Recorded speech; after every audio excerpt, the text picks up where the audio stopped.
As you can see, the sun is shining. The wind is blowing very strongly today, so it's very difficult, even if you get some speed on the bike, to control the bike. We're kind of trying to time it a bit to have days where we'll really have to push through and give it all, and then followed by 1 or 2 days with a little bit less kilometers to kind of get some regeneration in. Our muscles hurt a lot. You can just enjoy the trip so much more if you're not struggling and suffering all the time. So the fire has been next to the road as well. We're directly driving through the burnt area and it smells very intensely. Not very pleasant smell. We just had a crazy downhill part directly through the burnt area and there was still some smoke. No active fire, but smoke. It looked incredible.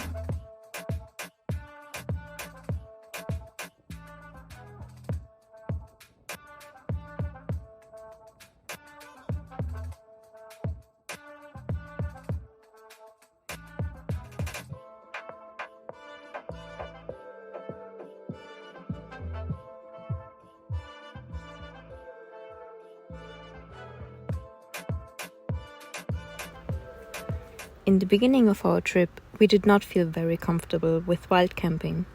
It took us a long time to find a good spot with an even surface where we were hidden, and especially when driving through urban or touristic areas.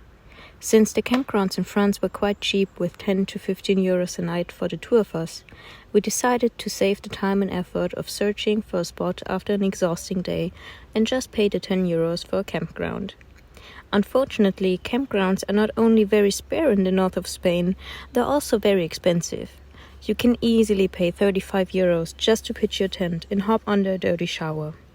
Since we drove along the Camino Frances, we looked more into pilgrims hostels. That night, we slept in our first pilgrims hostel in Spain. These can be quite big and offer up to 100 beds, sometimes in one big room. Because I'm not a very good sleeper and noise keeps me awake, we invested in what they advertised as a separate room for two. We were very disappointed to find out they had only put up an approximately 2-meter high fake paper wall with an open ceiling for visual separation. Of course, due to the open top, there was no noise reduction. Sharing 2 showers and 2 toilets with the whole hostel, it was a very dirty, not very pleasant, and with 35 euros a night, very expensive experience that we would not want to repeat. Apparently, hostels with a garden offer the possibility to sleep in your own tent for a reduced price, but we did not know that in advance. Nevertheless, this night made us want to dive more into wild camping.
We're searching for a place where we can pitch our tent because everything here is so expensive. It's almost 8 o'clock and we haven't even had dinner. It's so windy. I just want to lay in my tent, but as long as it's light outside you can't even pitch the tent. And it's light until about 10:30. It's not all roses and butterflies and amazing and nice views and beaches. it's also like that. Okay, we think we found something, but that was about time. I'm beyond exhausted. I don't know how we always do that, but we plan way less kilometers than we actually drive, and there's always so much more meters of altitude involved. Yesterday we had planned 600 meters of altitude, we did 1050.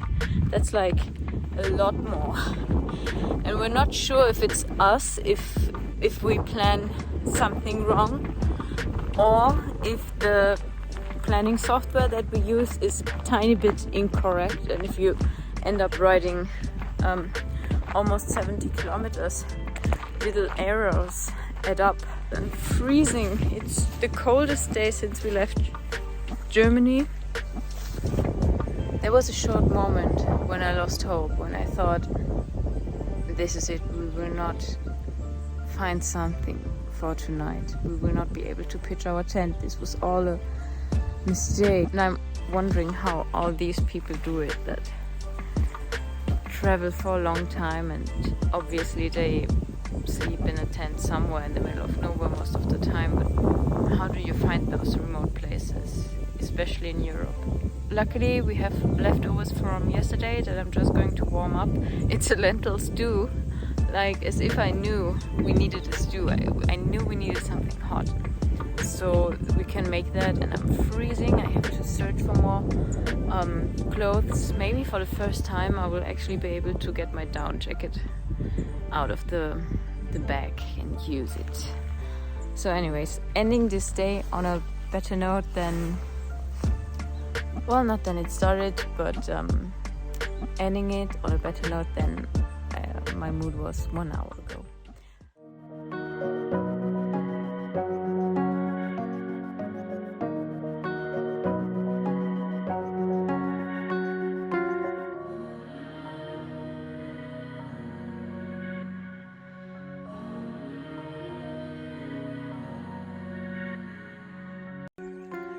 Good morning, we survived, slept in that beautiful forest, slept really good actually, although there were a lot of animals. Some mouse or whatever it sounded like it was chewing on our tent.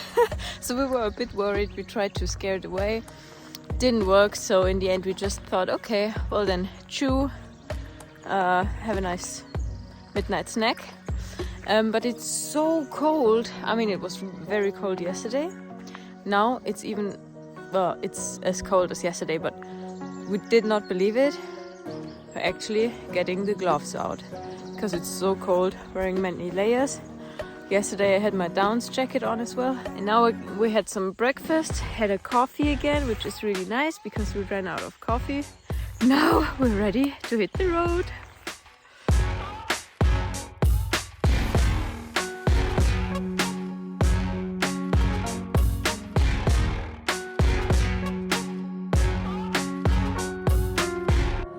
Alex just said he pictured once we were wearing like long trousers, sweatshirt, all our layers, even something to protect the ears and scarf.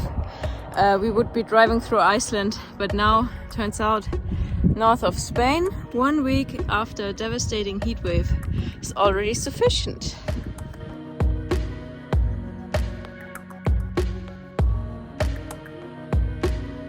I have to say, the Spanish car drivers are amazing. I have never experienced something like this before. They are so cautious. They are never pushy. They slow down when they want to drive by you. They're really keeping their distance. It's amazing. We had lunch. It's extremely cold, but we're at a little mountain. Well, we're at 1,000 meters of altitude. Oh, we wanted to have a longer break here, but no, it's too cold, and we will be at our destination in 1 hour or so, right?